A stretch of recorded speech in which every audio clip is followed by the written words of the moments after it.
Hi, I'm Brent Farley with Farley Law, and today let's talk about why community banks and everyone else for that matter should be paying attention to stablecoins.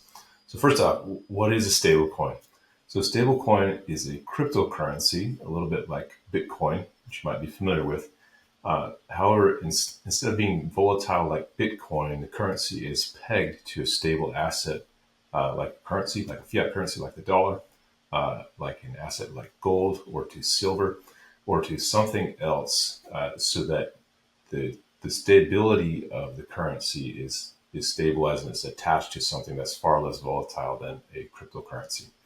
So cryptocurrency is something that can be exchanged on a blockchain ledger, that can be either controlled by a single party or is controlled by a wide network of parties who validate transactions independently and help money change hands between people across the world. So what is a stablecoin? It's a cryptocurrency. It's a cryptocurrency that's backed by a much more stable asset, and it's called stablecoin. There are already stablecoins in existence. There are already stablecoins that are pegged to the US dollar. There are none that are based in the US, and there's current legislation pending that would make it easier to know what the regulatory rules and standings are for stablecoins in the US. So why should you pay attention to stablecoin, and why in particular now?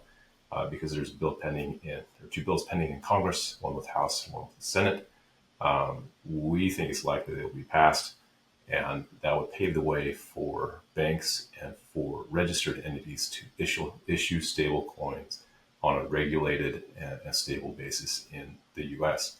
So, how does that make things important for community banks and for everyone else in particular?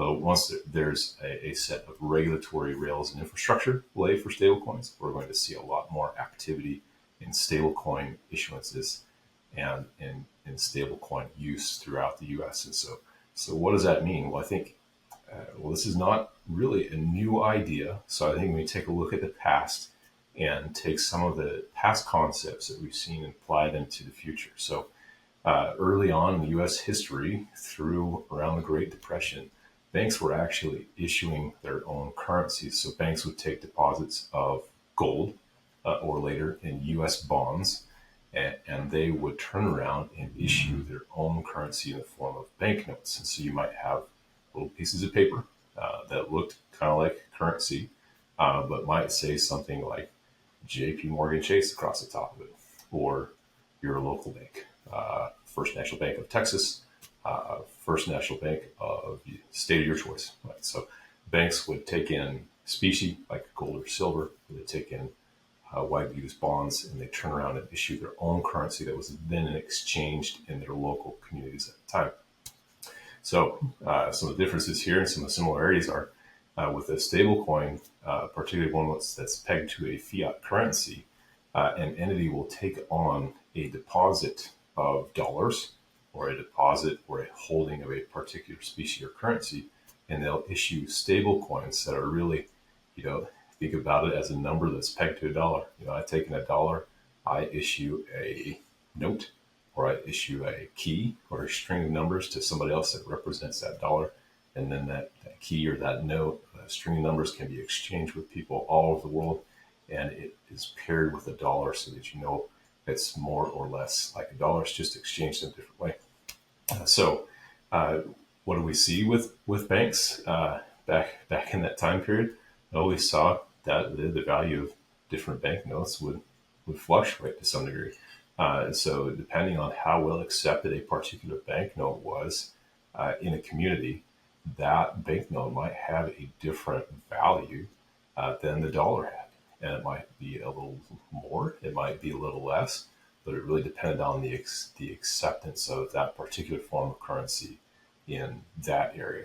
I'm sure there's quite a lot more to go into on that topic, but I think there are a lot of corollaries to take from the dynamics of banknotes from the 1800s and early 1900s and apply them to how the issuance of stable coin might look like on a widespread basis now. Another thing to look at is maybe the issuance of credit cards, or the beginnings of payment card processing in the U.S. and across the world. So for a long time, the world relied on the transfer of physical currency the transfer of checks and notes from one party to another. And at some point that just became extremely slow. And so we saw some very large payment networks step in and start to facilitate the exchange of money between merchants and people. And so some of the entities activities that came into place at that point in time where we have large payment networks. We would have subcontractors who would go out and acquire merchants to participate in those networks. We'd have the payment networks and subcontractors who would go out and try to push consumers and customers and businesses onto the payment network rails. We even saw the payment networks push a lot of legislation to encourage and more or less force people onto their payment rails. And so in banks participated in this by being issuers and by playing a part in processing the transactions and collecting interchange fees and collecting card fees and late fees and building extensions of credit around these payment cards. And so there were a lot of opportunities that came into place and have become very, very widely spread adopted now throughout the US and throughout the world, all based on the adoption of a new set of payment networks and payment rails.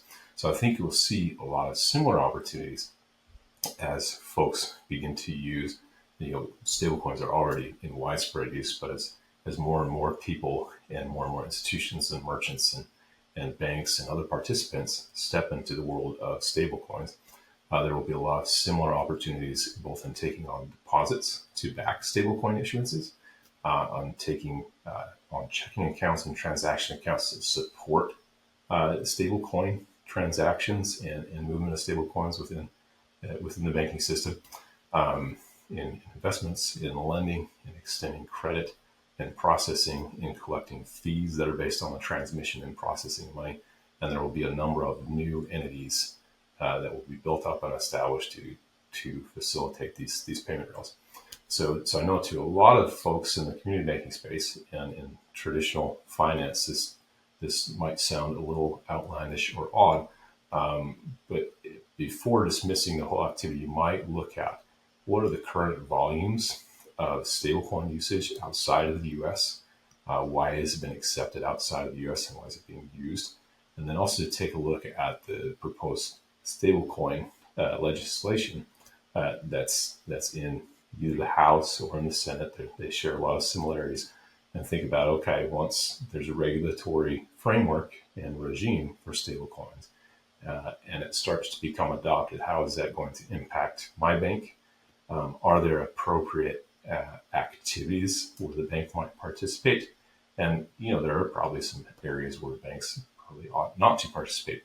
But in either case, whether or not you're involved in it or you're just watching it on sidelines, you should be aware, because I think we'll see a lot of deposit activity and payment activity shift onto stablecoin rails, primarily because it's going to be another very instantaneous transfer method.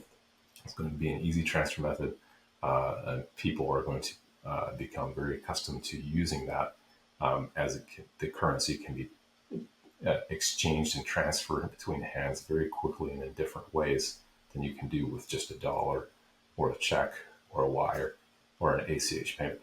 So again, why should you pay attention? It's a new payment rail. There'll be a lot of new opportunities as corollaries to opportunities we've seen in the past in the exchange of stablecoin. And why should you pay attention to it now? It's because there's current legislation that will probably be passed in one form or another in the next few years. And that's going to open up the doors for more activity in that area in the US.